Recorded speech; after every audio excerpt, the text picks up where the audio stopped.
This is Eating Crow with Pete Durand. Welcome to the latest episode of the Eating Crow podcast. I've had my share lately. I'm going to have a little more, and maybe my new guest, Bob Stapleton, who I'm excited to have on the show. I've been on Bob's podcast as well. Bobcast, right? That's what we actually call it, a Bobcast. That's exactly what we call it. I love that. I wish I could call it a Petecast, but somebody's probably already taken that. So Bob and I have known each other for a couple of years now and have an honor and a privilege to do some volunteer work that Bob does far more work than I do. We'll talk about that on the podcast as well. But Bob, welcome. Why don't you share a little bit what you're doing today at Live Oak, and then I'm going to dig into your background, and we're going to get hungry and eat some crow. So I'll kind of contrast. So first, thanks for having me. And if I were to contrast 2019 with 2020, and particularly how COVID's impacted, Live Oak Leadership, my practice is basically me. And I literally have my practice in two buckets. I coach leaders, okay. And I do some life coaching, but particularly focusing on leaders and helping them attain what they want. And then the second is HR consulting, primarily in organizational effectiveness.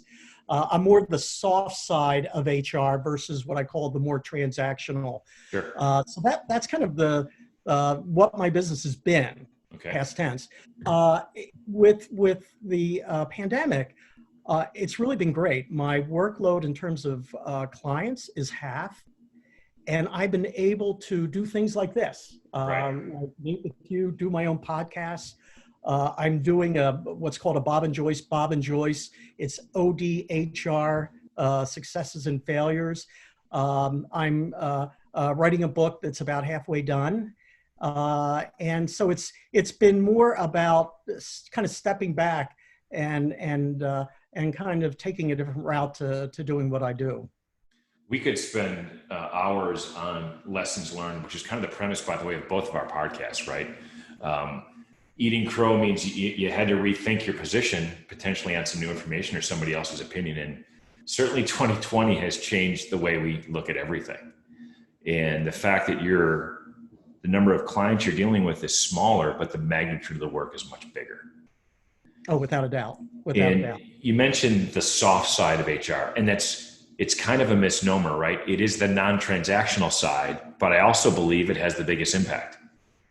The transactional stuff doesn't resonate, but what you're doing, particularly today, and we'll even banter back and forth on some of the challenges that I'm facing in my day job with our organization from a culture perspective, kind of, when you think about your customers that have approached you, what's the first thing out of their mouth, Bob, when they said, Bob, we need help? What are they asking for?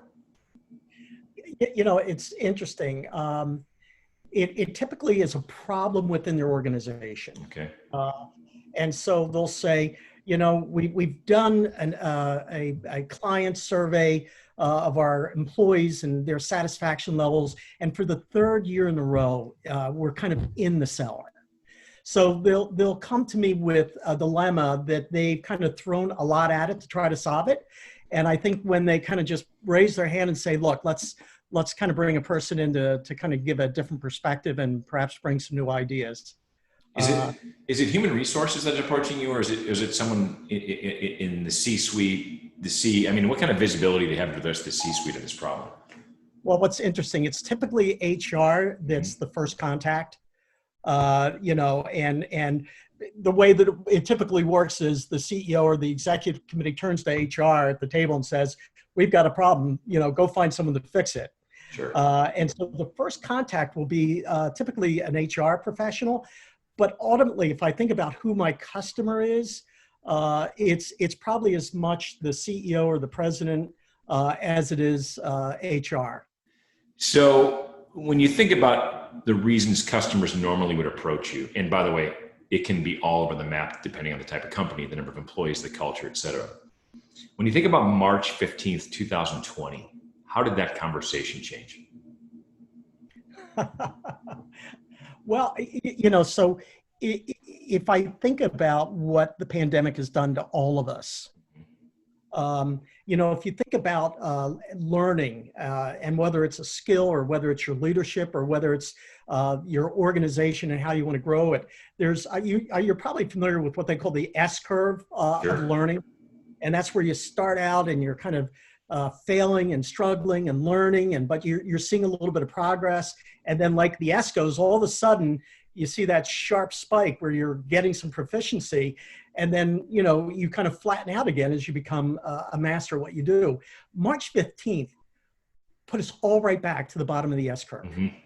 Yeah. So if I think about the change in conversation, it's like, as I look at my people, as I look at how I looked at HR in the past, as I looked at our policies, something as basic as sick policy or leave policy, it's like everyone was thrown back to the bottom of the S curve to figure out, how do we do this? Right. And oh, by the way, as they're asking me that question, I'm looking in the mirror and asking myself that question. There's no playbook. There's just no playbook. It's funny. I really, and I won't go into the specifics, but I got into a huge disagreement with a group that I was a part of the leadership.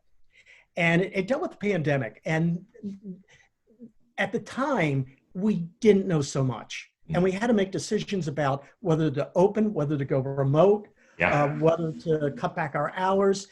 And the argument went something like this. We're going to make our decisions on the best information that we have.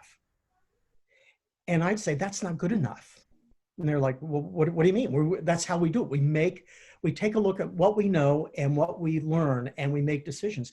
I said, I think this is a little bit different. I think we have to make decisions, yes, based on the best information and what we know, but I think we also have to weigh in what we don't know. The factor. And that was, I got kind of some blank stares, but I think ultimately the argument prevailed. I mean, I was ready to eat crow, because that sounds kind of really counterintuitive, making decisions on the unknown. Well, you bring up a really valid point, and I think we're still struggling with the communication protocol here, right? Because we try to do the same thing. We try to make decisions based on the information we have, but my past, probably because of the scars rather than the successes, tells me we need to be very honest with our employees about what we don't know, right? So to your point, here's the plan as it stands today, but we don't know what's going to happen in 30, 60, 90 days. So be prepared that plan could change. And that makes some people so uncomfortable. They're worried. And I believe, again, back to rethinking the way we've always done things and approaching things with an open mind. We have to change, both as an employee and an employer, what our expectations are for open communications. For example, we get worried, and you've seen this in HR, we get worried that if we say something, we set our strategic plan in January and then we change it, we're worried the employees are going to be upset with us for changing it. Well, now there is a difference between, whipsawing back and forth and just having no strategy. But if you have new information that you didn't have 90 days ago that warrants a change in the strategy, share that with them and make the change. Absolutely. I'm not a communication expert, but I think I bring kind of a perspective that I work pretty closely in organizations with our head of communication. And as you use the word open communication, I think when there's a lot of unknown looking to the horizon, or there are factors outside of your control as a company, the tendency is for leadership to go mute. Yeah. Oh, yeah. Better to say nothing than be wrong. Okay. Big mistake. And I feel that is a flawed strategy. One, treat your people like the adults that they are. They live complex lives and they deal with difficult situations and tough communications all the time. And they know what? They know that the world shifts. So there's a phrase that I've gotten used to sharing with others when you're in, whether it's a pandemic or something's happening in your organization with a lot of variables that you don't control. You basically say, I'm going to tell you what I know today based on the best information that's available to me. Sure. And it will change. When you mentioned your previous company, we talked about getting them to think about the things that they don't understand. How did it go from there? What was the take? Uh, well, it dealt with COVID, Mhm. and it dealt with whether to follow the government's lead, whether it be local or federal. And I think the tendency was to lean on whatever the authorities said. And, I said, that's not good enough. And then I think, to answer your question, the consequences of being wrong literally could put the organization at risk, like literally bring it to its knees. Yep. And I think that was what kind of got people thinking differently. So what if we are wrong Yeah. and things go south, and many of our employees and associates and customers contract the disease because of our decisions? In an industry, oh, by the way, where the trust that you get from your customer, which I don't think is that unique, but to break that trust, whether it be with your employees or with your customers or with your vendors, Right. you have to come back from that. Have you had to deal with any organizations that have had to make substantial cutbacks due to COVID, either financially by letting people go or reduce salaries? How are you helping them navigate the cultural impact of that? And you mentioned these are people, right? They're human. So there's the black and white income statement balance sheet discussion that the leadership team has. And again, there's unknown. That you got the PPP loans coming in that has bridged some organizations from point A to point B. But you still, by the way, no one thought or talked about that at the end of the summer of 2020, we'd be still where we are today. People were thinking we'd get through the summer, it would die, and then we'd be off and running. Well, certainly that's not the case. When you're helping a leadership team come up with that plan to make the financial restructuring, deliver the plan to the employees, and then manage the aftermath, what are the thoughts you're giving them in all three of those phases? Okay. So and it's interesting because I'm working with one client, and I don't think this is totally unusual. They had already had anticipated a reduction in their workforce. Okay. And then COVID struck and really disrupted their business model. And, they used me like, so what do we do? I mean, we've got literally a lot of changing, moving parts here. And I said, or suggested, do what you would normally do, consistent with your culture, consistent with your history of who you want to be going forward. And, so to delay the reduction in force, well, it may feel good in these tough times. It may put the mission at risk. Sure. And I mean, the outcome, so I can't really look at, how the results were in terms of putting the culture back together. But what I do know is when the announcement came down with the reduction in force, and oh, by the way, we had COVID, contraction of the business, I really leaned into two words with the leadership: honest communication and strong connections. And that's, so the honest communication we've kind of already talked about, be open, tell them what you know. If you don't know, the connection. And once again, I think the natural tendency when delivering bad news, when doing something that feels a little bit inconsistent with your culture and who you want to be going forward, our tendency as leaders is to kind of contract. Maybe it's shame, maybe it's not wanting to face up to it, not wanting to hear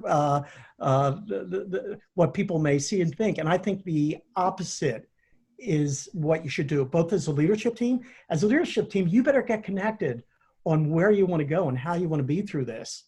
So you have to have your act together, but ultimately you have to put a plan in place, processes that literally open up lines of communication, ways of talking, Sure. ways to get the feedback loop going in a way that it's not going to be perfect. And your culture may take a couple hits. But I think if people look back and say, I don't like what happened, I don't like the people that had to leave, but I think the company did it right as you can get it. Yeah, you make a good point. It's not going to be perfect. The other thing that when you talk about connections, this is what I was thinking when you were speaking of connections.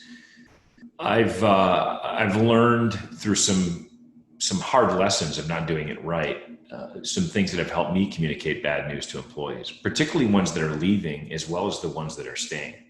Because there's that why not me, why wasn't it me, I missed that person attitude. And it is to be extremely upfront and open about the bad news. Acknowledge it, talk about it, chew on it. I had a tendency early in my career that even I was presenting bad news, I was putting my sales spin on it.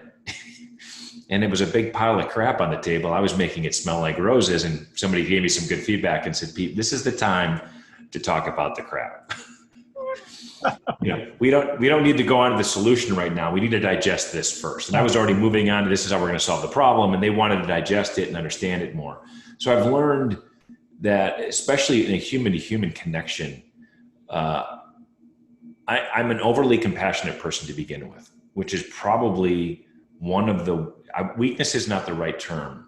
One of the traits that I have that I got to be wary in a leadership position. Sometimes I tend to default to the compassionate side of the decision-making process, not necessarily the right way to make the decision. Yep. So I've also discovered that most employees are incredibly thoughtful people if you give them the opportunity to be and treat them like an adult. To your point, when you go silent because you're afraid of what they're going to think, they start to speculate and spin. Oh, absolutely. Oh, yeah. Right? Literally. And quite honestly, if you think they're going to go to the worst case scenario, which they do, terrifying exaggeration, that's where most will go. I'll tell you, and I'll do this quickly. I'll tell you where I've done it wrong a lot of times. I've eaten crow. I have botched some communications, particularly both one-on-one and in groups. So I've made all the mistakes. I'll tell you where I really feel good about doing it right. When I was at Food Line, and this is all public information, we merged 3 U.S. companies into one company in terms of not the banner on the front of the store, but we consolidated all the back office operations. Okay. So that meant 2 accounting departments were being dissolved, Yep. 2 HR departments, 2 IT. So you get it. Oh, yeah. It's not like hitting a switch. We had to keep systems and people in place until we could harmonize systems. So essentially our plan was to tell people, and I'll just make this up, January 1, right, you're losing your job. We're dismantling your HR department or your accounting department, and we need you to stay for the next 8 months. Well, I'll tell you, most of our leadership said that'll never happen. Right. It will never happen. Now, I was in charge of kind of the HR transitional part of that. And I think not only in terms of the incentives that we gave financially, which I think were good and important, but they weren't the most important thing. Sure. I think the key was we treated those people with dignity, respect. We gave them encouragement to get developmental opportunities to either stay with the company, go to school to get a better opportunity after they left. And one of my jobs was to meet with these groups. So I was going to Florida, Maine, here in North Carolina, every other week to meet with this group to get a sense of where they were bumping up with issues, where they needed help and support. And I'm going to say that we retained about 85% of those people that were going to be impacted through the transition period. That's and wonderful. If you think about turnover, you're going to turn over 15 as it is. So I think it reinforces what you said, but it's one where high connection, high empathy, and also giving them real developmental opportunities.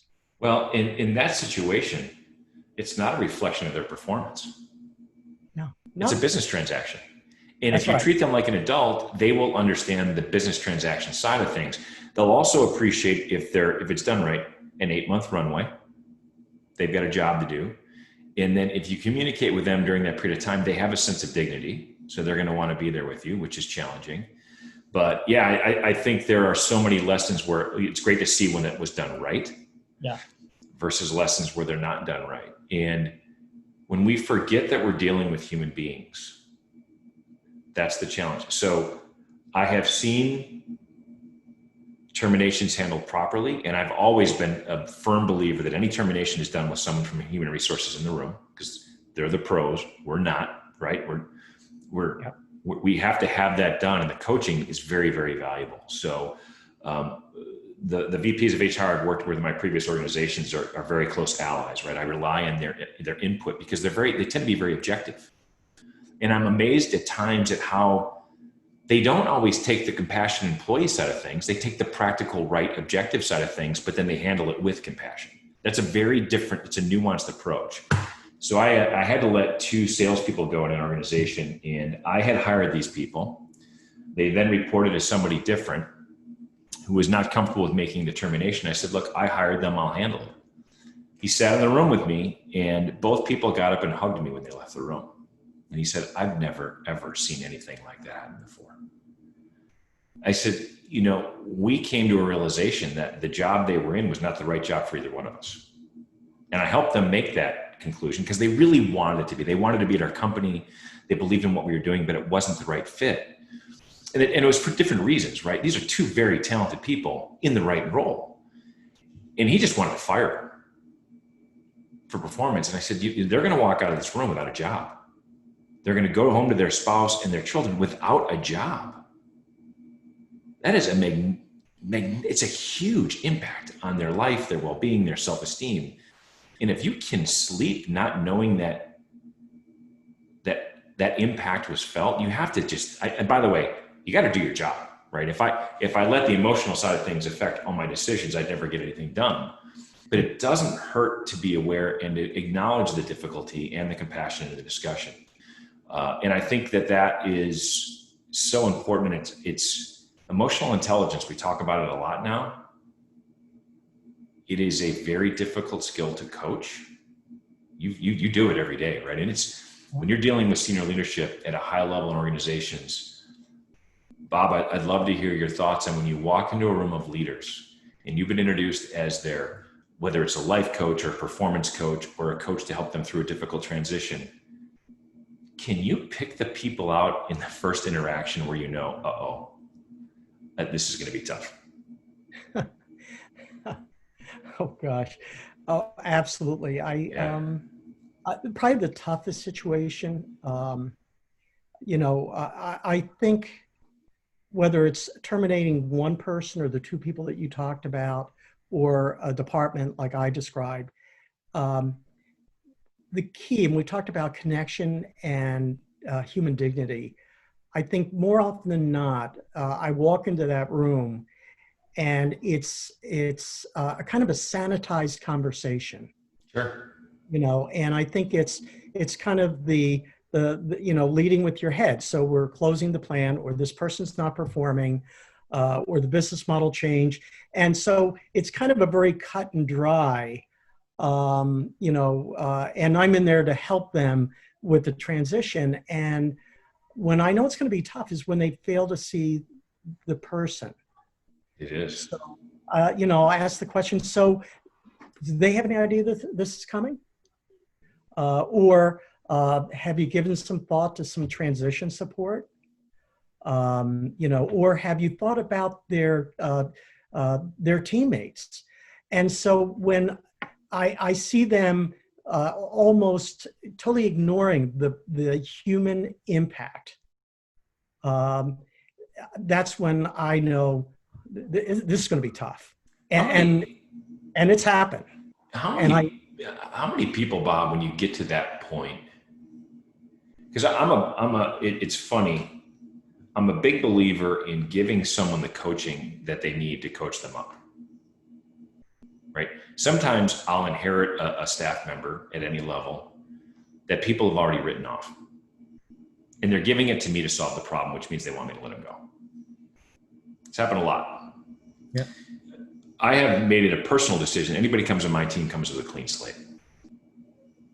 I'm not going to judge them based on somebody else's opinion, because oftentimes I differ in how they're setting the bar or managing that person. There may be times where it's not necessarily to put them out of the business, to put them in a different place in the business. Sometimes it's clear they need to go. But how often do you see, I think one of the things that I am surprised by is, and by the way, pleasantly, is when we give someone coaching and they respond, right? I tell people, oh, you're going to put them on a PIP, or performance improvement plan. By the way, I know why you're doing it, and that's to cover your ass. Yeah.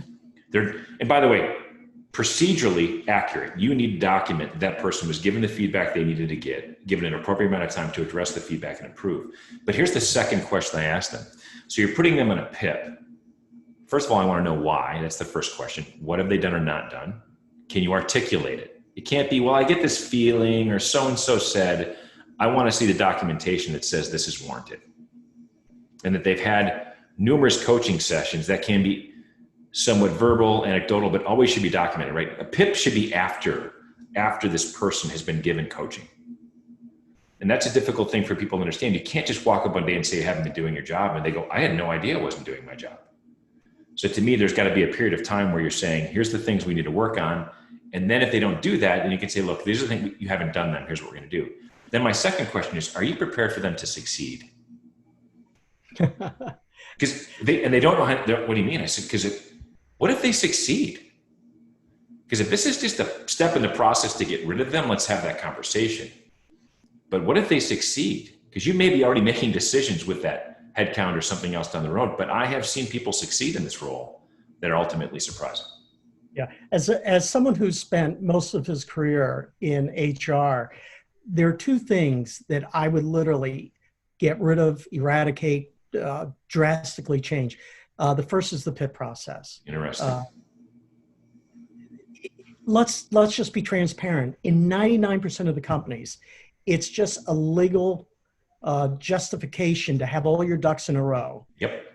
And I'm not saying that some companies don't have the right intention, but when you're sitting across the desk from a piece of paper with your name at the top, and you're, like you said, you're hearing it for the first time, you're not being coached. You're not being supported. Not at all.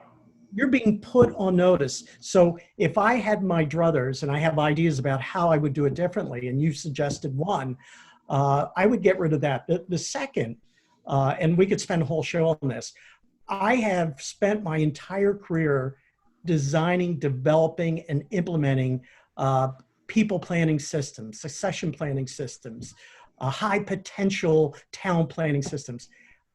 And I'll tell you right now, they've all been crap. Looking back. Really? Well, I was just about to hire you. No, Pete, so, That's the best sales pitch I've ever seen, Bob. I have the greatest, I've spent years developing this solution and it sucks. You know what? No one ever listened their way out of a job. That was, by the way, that's fantastic. That's the best plate of crow I've had at a podcast. Well done. But let me make my point, and you actually made it for me. Sure.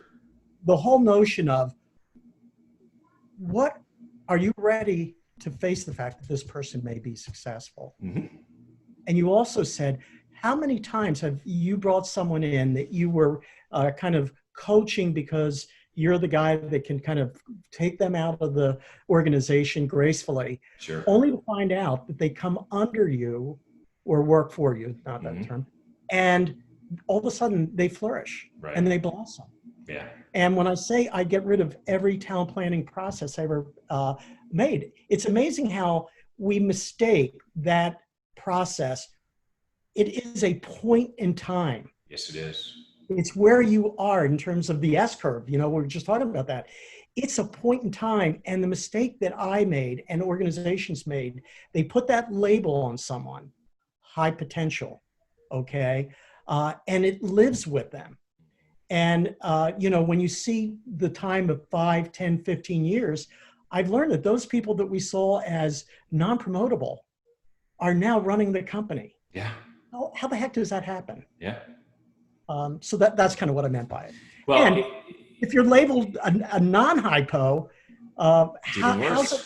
It's even worse.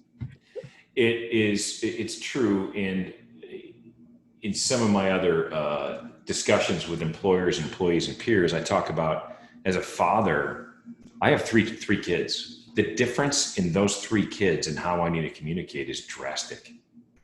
like you said, if I developed a child rearing plan before I had children, and I kind of thought I had one in my head, by the way, I realized quickly it was garbage, because there were very specific points in time with all three of my children where I literally walked out of the room and said to my wife, I just completely screwed that up.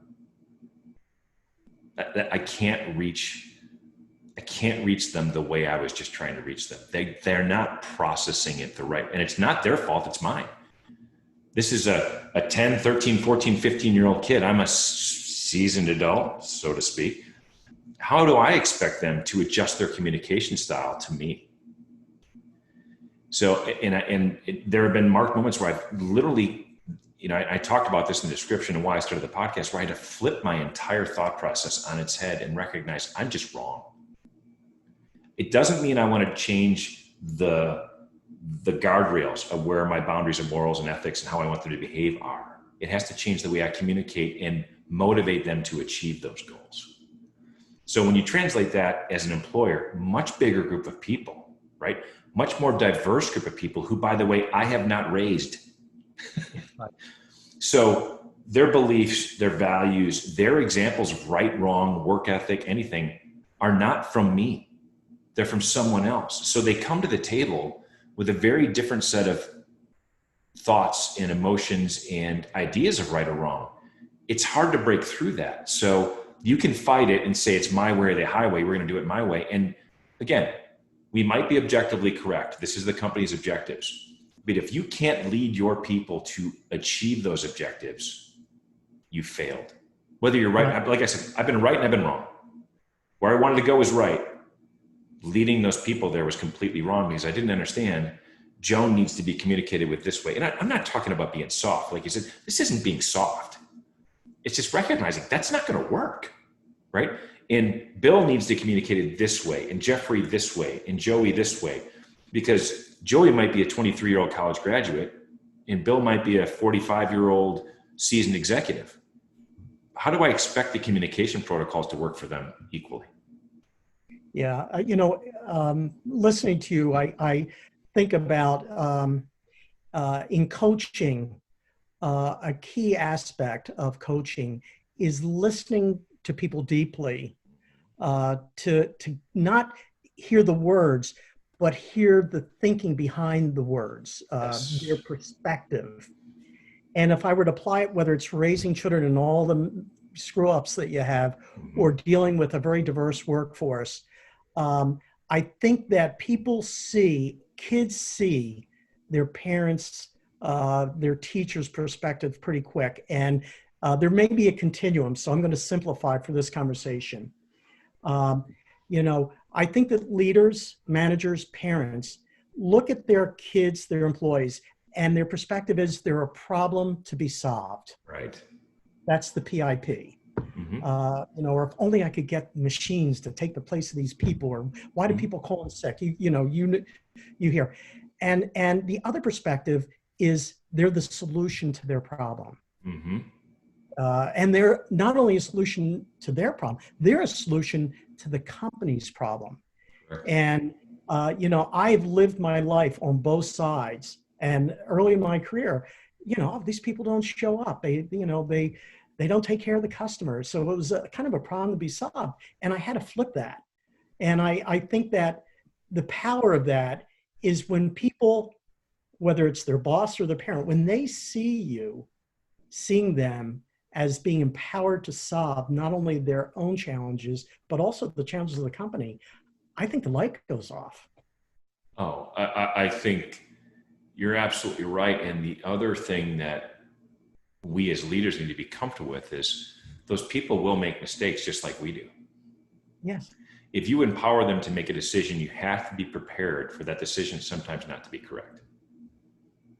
And that's tough. It is very tough. But if you take it to a coaching moment, right? How did you make that decision? What was your thought process? And then you come back with, I understand what you were thinking there. Here are some things you potentially could think of the next time you're faced with that decision, and I'll support you. Right? That person feels, because the last thing you want to do is for people to stop making decisions. or wait for you to make the decision, because then you grind the company to a halt. If you're it- running a lean organization, everyone has to have the power to make the appropriate decisions, knowing every once in a while they're going to get one wrong. Yeah, you know, when uh, people in organizations aren't allowed to fail, or better put, aren't encouraged to fail, Mm-hmm. a part of who they are stays in their car when they come in to work in the morning. Yes, it does. And if I live in fear that I'm going to screw up versus the fact that I'm going to learn through not necessarily getting it right, and you know, God forbid, I don't know how many times I had my way of how it should go or what I see as a solution, only to give up my control and have either an individual or my team come up with something that's far superior to anything I could have thought of. Sure. When you think, Bob, and we'll wrap up with this thought here, because I think we want to leave the audience with, by the way, you've given us a lot of really good tangible ideas of successes and failures and challenges. It's been helpful. I'm looking at the conversation we're having over Zoom, right? And one of the classes we were teaching at this really excellent volunteer organization was in person for 2 years. And in fact, in person for the first half of the class. And then overnight, we had to get all these people on Zoom calls, right? Now, we knew them. We got a chance to interact with them in person. So that was probably an easier way to transition into a world like this. But I'm thinking about organizations hiring people in this environment, right? Mm-hmm. Where you don't have the opportunity to insert them into a culture or physically meet someone, particularly if they work remotely. There's no onboarding process at headquarters where I can place a name with a face. What suggestions you have, maybe a couple quick ideas of how you could address that would pull some of that culture forward in a two-way conversation, so people can learn about that employee as well as they can learn about that company. What are your thoughts? What comes quickest to mind is, first of all, we're all getting pretty good at this, meaning this forum and Zoom. I think I would encourage companies not to see this as a limitation, but see this as an opportunity to do what you've done in the past and even do it better. Okay. Now, there may be some areas where hands-on kind of training, you have to be there and do it. But I can't think of many things that can't be discussed, whether it be the culture, whether it be how to hire, team meetings. If you see this format as something that it enables the business, as opposed to something that's somewhat of a restriction, I think that you can get real creative in that space. And it's odd, and maybe this doesn't connect with the audience. I started coaching 10 years ago, and I want to be in front of someone. I want to see them and really feel their whole geography.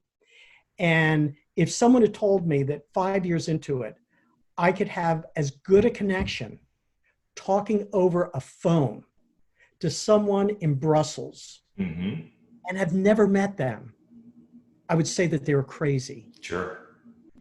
And so I think using that kind of analogy, there are ways that we can use this and get creative about this in a way that we haven't even imagined at this point. It's interesting. I watch how our company interacts over Zoom and Hangouts calls today versus 5 months ago. It's remarkable. Everyone's much more comfortable. They're able to speak their minds. People have learned an unconscious cadence about letting other people speak and understanding when to jump in. In the beginning, that was tough. Yep. Some people were talking, and by the way, the technology has gotten better. The technology helps us understand who's speaking and then to see the face when there's going to be a pause. And I think when you're on the phone, it's harder. A conference call was always more difficult. Who's going to speak up? On a visual call, I can go, all right, Bob looks like he's finished talking. I'll jump in.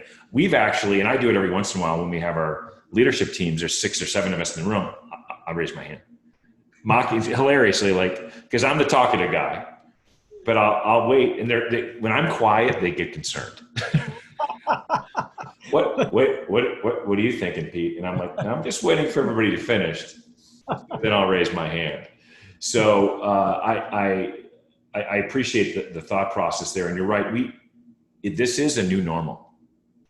in our go forward working environment, this will not go away. There will be a combination of people working at home, people working in an office. I intentionally, before this happened, would take one day at least every 2 weeks and work from home just to get some things done. Yeah. Right now it's more difficult. My calendar's full of virtual meetings all day long, but there are times I have to block my calendar just so I can sit and focus. Bob, when you think of culture, and this is the last thought of the call, how do you define a culture in 2 dimensions? Right? When we're not physically meeting, how do you pull the culture out? Is it verbal communications? Is it by policy? Or is it a blend of the things we just talked about, which is, and you said one thing earlier in the podcast that's really important. Listening, not just to hear the words, but to hear the intent behind the words. What's their perspective? Why are they saying that? Why are they coming from that opinion? Or what's causing them to take that opinion? That's so important. And I'm looking at your face, honestly, right now in this call, and you're looking intently. You're looking to understand what I'm saying. To me, that's absolutely super important. Kind of share with me your thoughts there and how you've learned that over time. Gosh, there's a lot to unpack there. Mm-hmm. Can I let me address the culture thing first. Sure. Culture is kind of this nebulous term, and I think a lot of times people see culture and they think of values on a wall. And the reality is, in almost every organization, there are several cultures. There's, the leadership culture. There's, if you're geographically dispersed, like I was at Food Line, every store had its own culture. Every department had its own culture. I think this is going to be the same way. This thing that we call Zoom and how we communicate will kind of develop its own way of being. And interesting. And so when people ask me to describe culture, and I'll talk about culture a lot, and they'll say, how can I get my arms around culture? And I basically say, there are 2 questions you can go around and asking groups of people, and you will learn what your culture is. The first is to ask the question, what matters most at this company? And when you start hearing people give you their responses, you're going to get some common threads. Mm-hmm. When I started Food Lion, I used to ask people that question. I was the head of OD. So what matters most at Food Lion? And 8 out of 10 people would say, oh, shrink, reducing waste. Wow. So when you think about the culture, this is what's important to this company. So I define culture as what's in people's mind about what matters most around here. That's a really interesting response. That's pretty far deep into an operational side of a business, is shrinkage. Oh, yeah.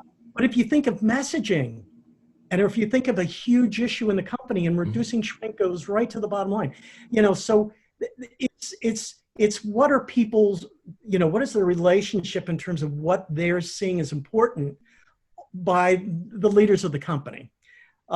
The second is, and this one may be a little bit more difficult to get your arms around, is to go into a room and write on the wall, or on the board, the way things really happen around here, and then put 3 dots. And just say, start telling me, the way things happen, the way things happen around here is when sales go down, they send us home. Sure. The way things happen around here, when business goes bad, we let people go. I mean, so I kind of say that in the context of, if you think about culture and how this will impact us, it comes down to your messaging, it comes down to your policies, how you interpret those policies, how you treat people, whether it's your customer, your employees, and those moments of truth when you're really challenged as a business, and not so much this. And you asked something at the end. And maybe you nailed it. I was, okay. As you were describing how the employees of Food Lion responded to your question, which, by the way, is unique. If 8 out of 10 people had the same answer, that's rare. Yeah. In any company. If you were to ask employees at Chick-fil-A that same question, I wonder what the answers would be. Both those questions. I'll leave it with that because that's Yeah. No, I think that whether you're Chick-fil-A or any company, it's a fun exercise to do. And you don't have to, once again, I'll put myself out of business. You don't have to hire someone like me to come in and do it for you. Well, I was just going to say, if you want more information, hit me on the website or comment on the video, and I'll connect you with Bob. Because by the way, Bob, I've learned some things, and it's like you said, we take it for granted. We can train ourselves how to write software. We can train ourselves how to build a better widget. We can train ourselves to do all sorts of things, how to sell better. There's all sorts of sales training classes. But investing in leadership training and management training is often overlooked, and it's so important. Remember, people don't leave the company, they leave their manager. No doubt. And it's a shame, right? It's a shame because you can have an often great culture and one person can poison the well for a lot of different people. So I'm going to take a lot away from this, Bob. I know our listeners will. And I'm grateful for the time. I look forward to getting you back on the program and seeing where we are, hopefully post-COVID. And then we'll see each other back at our volunteer organization. Looking forward to that as well. So any parting shots? I can't wait for both of those. I'd love to come back because we could take literally a lot of things that we talked about and talk a whole podcast about it. So look forward to it. Thanks, Bob. Really appreciate the time. Okay, we'll see you. Talk to you soon. And that is, folks, another episode of the Eating Crow podcast and our guest, Bob Stapleton. Thanks, and tune in for more episodes. See ya. Thanks for checking out Eating Crow here on YouTube. Drop a like and subscribe so you never miss a video.